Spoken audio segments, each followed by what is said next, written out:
they could do to help him at the institution? Like it was beyond help, or? No, he did. I don't think he was like, oh, it's beyond help. He's a small town man that's just like, whatever. He just is a little bit skewed on his moral compass. He'll come out of it sometime. Okay. Also, he's 20. I remember when I was 20, I was an asshole. After 1904, he spent most of his life in prison for burglaries, eventually joining a smuggling ring after his release in 1918. He also turned police spy to protect his own activities, although to keep up appearances, he would also be arrested during raids that he had orchestrated. So he'd go to the police, be like, hey, look, this dude's going to be here at this time, fencing some stolen stuff. This one's going to be here at this time. Come do a raid in my house. And then they would arrest everyone. And then they'd be like, oh, we don't have enough to hold him. Mm-hmm. He continued to commit sexual crimes, and due to the police's familiarity with him and his cohort's embarrassment to report him, he continued to get away with them. A lot of the time, the police would just overlook what he was doing, and not intentionally. It wasn't like they were like, oh, he's raping children. It's just that they were like, well, it can't be him. He's doing some shady stuff, but we know about his shady activities. But the people that were around him all the time that knew that this was happening were too embarrassed to report it? Yeah. That's... Well, but they're also like hyper criminal people, so they may have been nervous too to go to the police about that. Especially some of them started to suspect that he had a relationship with the police. I don't know. I didn't do it. It's not I me. know. It just makes me so angry. Although he was a known homosexual, at this time it was punishable by the law. Police looked the other way for good information that he was able to relay, and he soon began making... I don't know where this came from either. This is where I'm at. He has such an inflated ego about certain things. He's a police informant. He's a sketchy dude. He steals from his employers when he has a real job, but most of the time he's like robbing stuff and molesting children. And because he's familiar with the police and they're kind of letting him get away with some of the things, he starts making citizens' arrests. Oh my gosh, what? I mean this seriously. This person doesn't have the right papers. Bring it down. Yeah, you're at a 10. We need you at least like a 7. It's so odd. He continued to prowl Hanover Station with relative freedom. Obviously, like I said, we talked about the familiarity. And some people started believing that he was an actual legitimate detective. Like people that worked at that station thought he was, because he wasn't in police clothes, but he was constantly making citizens' arrests. Mm-hmm. And giving them information. Yes. Yeah. In September, Herman Cook, a 14-year-old, went missing. The charges against Haarmann were dropped, and later that month, a 17-year-old Friedel Rotha was unfortunate enough to meet Haarmann in a cafe whilst running away from home. It would later be claimed that Haarmann buried him in Stukne. When Rotha's family pressured the police to search Haarmann's apartment, he was found with a naked 13-year-old boy and arrested for sexual assault and battery, and was eventually sentenced to 9 months imprisonment. They didn't find their son, but he was chilling out with another young boy doing some not kosher things. After later arrest, he had admitted that if they had searched his apartment more thoroughly, they would have found Friedel's head wrapped in a newspaper behind the stove. Ew! Sorry, I don't know where the shock came in with that, because severed heads are like pretty typical on this show, but just... They are, yeah. He I don't soon know. met Hans Grans, a petty thief and heterosexual youth that had often earned a living selling old clothes at train stations. Apparently he was pretty much living hand to mouth, and he'd steal a bunch of people's clothes and then sell them. Mm-hmm. He's running like a pop-up thrift store. Yeah, pretty much. This was apparently very common, especially in this time period, because the war was taking away a lot of resources. Yeah. Haarmann would often refer to Grans as, quote, like a son, although some would later say that they were lovers. Grans consistently was like, no, I had women lovers, I was completely heterosexual. Not a thing. But bit strange, the way they meet actually is a little bit weirder, and also there has to be a little wiggle room in there. I'm sorry. Okay. Grans said that he had intended to sell his body to Haarmann, as Haarmann was a known homosexual. Hans eventually would have a friendship with Haarmann and would move into the home. And although Haarmann started realizing that he was manipulating him, and he constantly is like, well, he laughed at me a lot, and I'd get mad. Oh, okay. But they were still friends. He, weirdly, even had later started choosing victims for Haarmann. But they weren't really in cahoots. It was just happening. Did he know that they were, like, he was going to kill them? Yes, for sure. There's a question later if he possibly had killed some himself, because the MO changes for a few of them. Okay.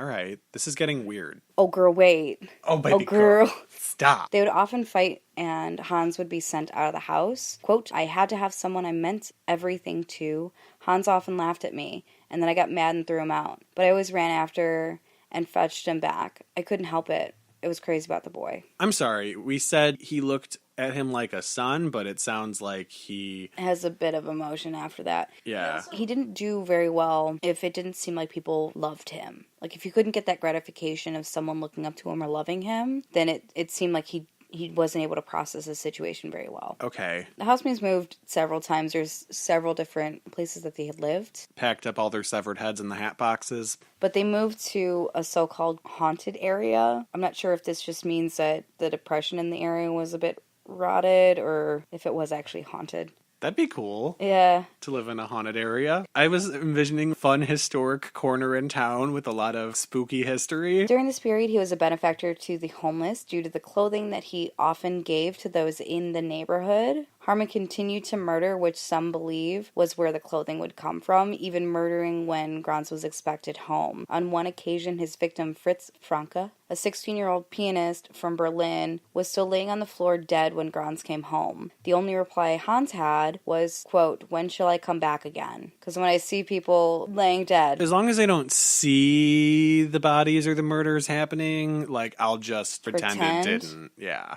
But he saw it and was like, oh, do you want me to come back? You should have put a sock on the door, bro. Almost all of his victims were runaways, commuters, and sometimes sex workers. He would lure young men with the promises of work or accommodation, and sometimes even false arrest, because, like I said, people thought he was a detective. And so he'd fake arrest them, get them back to his house, and then molest them, or continue forth with his particular murder style, which is wretched. Often victims were given food or drink before Haarmann performed what he called, quote, love bites, meaning that he would bite through the Adam's apple as well, sometimes even severing the windpipe. Oh my god, ew! He would dismember the bodies and dispose of the meat following the depressive state after World War. He would just say it was mince or pork or some other things, and it was basically contraband meat, and he would sell it. Some people think he ate some of it. You're already biting into someone's neck. I can't get over the love bite. Oh, yeah. Oh, he loved it. Oh, man. Okay. Which he talks about that later, too, and I was like, holy cow. Oh,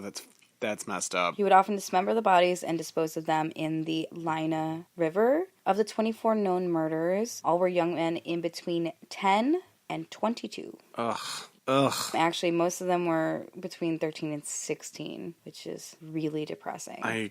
God, words. Often he would keep the better clothing for himself and either selling or giving away the more unwanted clothing. He and Grans had made the impression that they were well-to-do gentlemen and that they could be trusted, therefore giving them more ability to swindle people, to work as con men, and or to abduct people. On March 20th, 1923, Wilhelm Schultz, a 17-year-old apprentice writer who ran away from home seeking work, met Haarmann at the station of Hanover. His remains were never found, but Haarmann's landlady, Elisabeth Engel, was in possession of his personal clothing. Roland Suk disappeared on May 23rd, and shortly after, Hans Sonnenfeld disappeared as well. Haarmann was known to wear a yellow overcoat that was similar to Hans directly after he had gone missing, because he didn't care. No one was coming after him. Very few remains of the victims were found after Haarmann and Grans were apprehended, but possessions of many were found in the apartment or have been able to be traced back to the pair. In one occasion, he sold a bike to a pawn shop that was definitely one of the kids. They wore a lot of their possessions in public without any fear, and identifiable ones, like the yellow coat. Really? Yeah, I was going to say, I don't know how typical yellow coats were then, but I know that now. Identifiably I don't see a lot his of them. coat. Yeah. It was identifiably this gentleman's coat. Child. He was 16. By the time Haarmann had murdered his last victim, Eric de Vries, the police were already on a large manhunt for the killer of young boys that were disappearing from all over the area. Dubbed the Butcher of Hanover or the Vampire of Hanover, the townspeople started worrying that there was a legitimate werewolf on the loose taking young, susceptible boys, and pressure mounted against the police to find the person responsible. On the 17th of May, 1924, two children playing near the Leine River discovered a human skull that was determined to be a young male somewhere in between 18 and 20. There was evidence of knife wounds, but police had questions regarding the true nature of how the skull had gotten there. Many of them had believed that it may have been a prank by medical students or the remnants of what gravediggers took from the graves, even going as far to assume that it may have been a piece that had worked its way down the river after an outbreak of typhoid closer to another area. So the last two, I could see way more than a couple med students being like, wouldn't it be super fun if we just threw a severed head Right, exactly. right into the river? And, I mean, this is the 20s, but still. It's funny in theory, Yeah, there's a great but in theory. actuality, no. Yeah, settle down, absolutely not, you weirdo. Or make a fake one. Like, fake ones That's are where I'm easily at. acquirable. Yeah. Weeks later, close to the original discovery, another skull was found, also within the same age range. Two boys playing found a sack of many human bones, and two more skulls were found on the banks of the Leine, this time between the ages of 10 and 13. Oh, babies, no. Both of the skulls had evidence of being removed from the vertebrae with sharp instruments. Some of them had striations of what looked like a scalpel, so I'm not sure if maybe they were trying to get the flesh off. Oh, that's gross. Rumors started circulating more regularly, especially after the police had realized the sheer number of men disappearing from the area between 1918 and 1924 was huge. I mean, it was huge. Yeah. I want to say that they said 600 went missing in about a year and a half. So they feel like a lot of those could be attributed to him? I think some of them can be attributed to him. He says he's murdered anywhere between 50 and 70. That's still a whole butt ton. Yeah. And it is really interesting between the time that he was operating, which was only from 1918 to 1924, that there were so many people going missing. Yeah.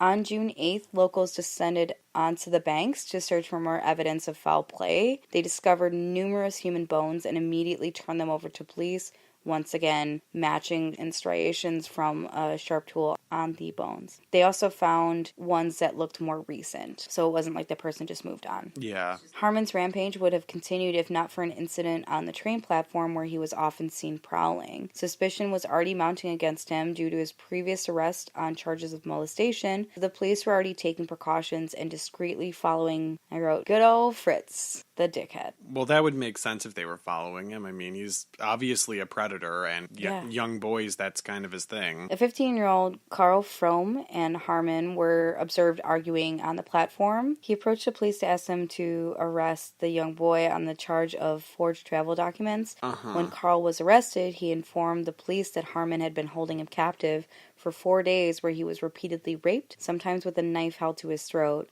The police used this charge to take Haarmann in, and another officer that had suspected him used the opportunity to search his home. The floor walls and bedding were notably stained with copious amounts of blood, a fact that Fritz would later try to justify by stating that he had stained it with the contraband meat that he was known to sell. So what are we're just taking the meat and flinging it against the walls? You know. We're tenderizing it. It's on your bedding? What are you doing? Well, after he tenderizes it on the wall, he puts it on the bed to pat it dry. It's so stupid. He wants you to get a good sear on it.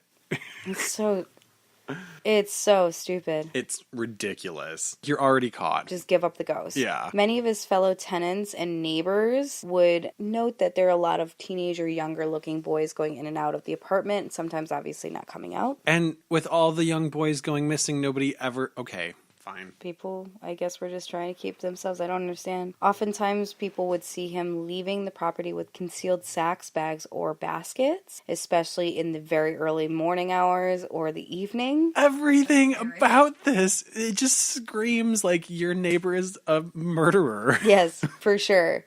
Other tenants had said that they had followed him once from his apartment and watched him discard a sack into the river. The river where all the bodies are being found? Yes. Okay. It's very normal. I've read that while he was in custody, he had broken down and pretty much relieved himself of that. But then there was something else written that the only family member that he remained close to was his sister. And his sister, he had confessed to her, and she was like, you need to go to the police. Yeah, good on her. Yeah, so I'm not sure which of the two is the true one. Fritz's trial began on December 4th, 1924, conducted at the Hanover Assizes. Assizes. A seat. Assizes. Welcome to German with Ty. Dun, dun, dun, dun, dun, dun, dun. Was conducted at the Hanover Assizes. I did it! Yay! As the term serial killer had not been coined, nobody was really able to determine what exactly he was. They just continued to call him a werewolf and a vampire. He resorted to accusing Hans of some of the murders. When they recovered some of the bodies, he'd be like, well, that was his, that wasn't mine. Yeah. Because it didn't have the same trademarks as he normally did, obviously. The esophagus was intact, the Adam's apple was